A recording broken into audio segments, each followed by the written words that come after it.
Break के बाद एक बार फिर से आपका स्वागत है और अब खास पेशकश में बात करेंगे प्याज की, जो किसानों को बेहद रुला रहा है।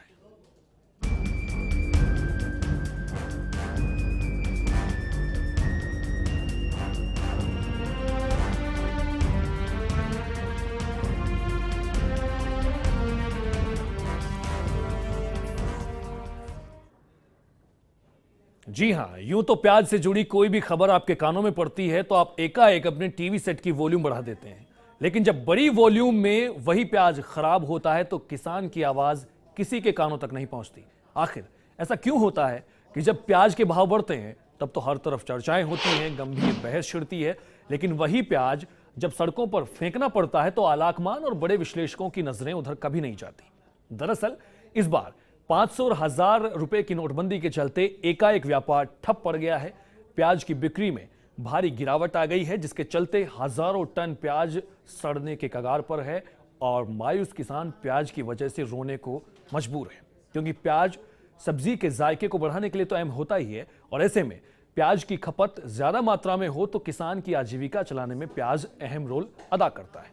आपको बता दें, विश्व में प्याज 1,789,000 हेक्टेयर क्षेत्रफल में उगाया जाता है, जिससे 25,387,000 मीटर टन उत्पादन होता है और भारत में इसे कुल 287,000 हेक्टेयर क्षेत्रफल में उगाए जाने पर 2,450,000 टन उत्पादन होता है।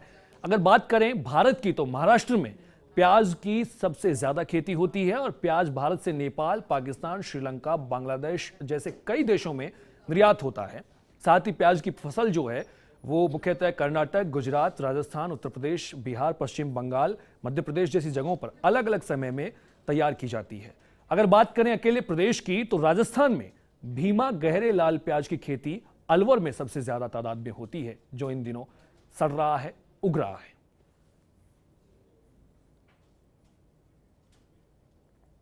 जी हां, राजस्थान में प्याज की सबसे ज्यादा बुआई अलवर में होती है, भीमा गहरा लाल। नोटबंदी के चलते बिक्री में भारी गिरावट से सबसे ज्यादा मार भी इस बार प्रदेश के किसानों पर ही पड़ी है।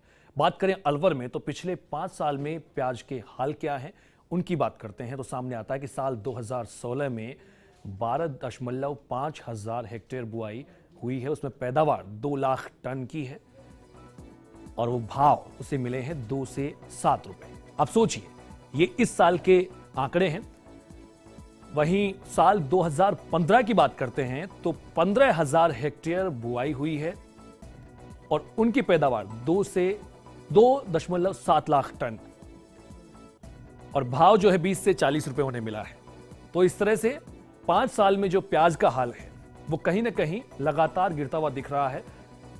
2015 में पैदावार हुई है 2.7 लाख टन की। आप सोच सकते हैं, 20 से 40 रुपए प्रति किलो था, वो 2 से 7 रुपए किलो प्रति पहुंच गया है 2016 में। तो कहीं ना कहीं गिरावट देखी जा रही है। अगर बात करें साल 2014 की, उसमें चलें तो 15.5 हजार हेक्टेयर बुआई की गई थी कुल और उसमें पैदावार जो हुई है वो 2.9 लाख टन। ये आंकड़े मिल रहे हैं 2014 के, जिसमें भाव जो है 10 से 17 रुपए प्रति किलो थे। तो इस प्रकार से ये 3 साल हुए। 5 साल की बात कर रहे हैं, एक और साल ले लेते हैं उससे पहले का 2013, जहां 18,000 हेक्टेयर बुआई जो है वो की गई थी। तो कहीं ना कहीं ये भी देखने को मिल रहा है कि कहीं ना कहीं भावों की गिरती समस्या से अब लोग पैदावार जो है उस पर असर पड़ रहा है, लोग कम बुआई कर रहे हैं।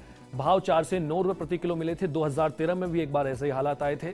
तो ये 5 साल के अंदर काफी उतार चढ़ाव देखने को मिला है। साल 2012 में 16,000 हेक्टेयर की बुआई की गई थी और बात करें पैदावार की तो 2.5 लाख टन उस साल पैदावार हुई थी। आपको बता दें, उस वक्त भाव थे 12 से 18 रुपए प्रति किलो। तो कहीं ना कहीं जब भी प्याज के भाव चढ़ते हैं तो लोगों में खबर बनती है, लेकिन जब भाव गिरते हैं तब खबर में किसान नहीं आता। इन 5 सालों में प्याज ने जो है काफी उतार चढ़ाव देखे हैं और प्याज के साथ साथ किसान ने भी इन उतार चढ़ावों को महसूस किया है। इस बार 2016 में 2 से 7 रुपए प्रति किलो के भाव प्याज बिक रहा है। नोटबंदी के बाद में हालात आपको बता दें ऐसे हुए जिसके चलते कहीं ना कहीं किसानों को मुश्किलों का सामना करना पड़ रहा है।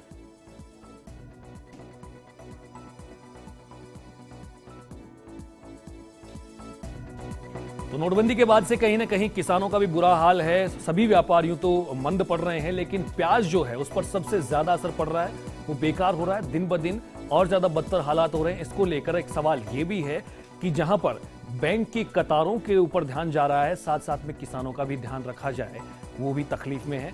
फिलहाल आज इतना ही, नमस्कार।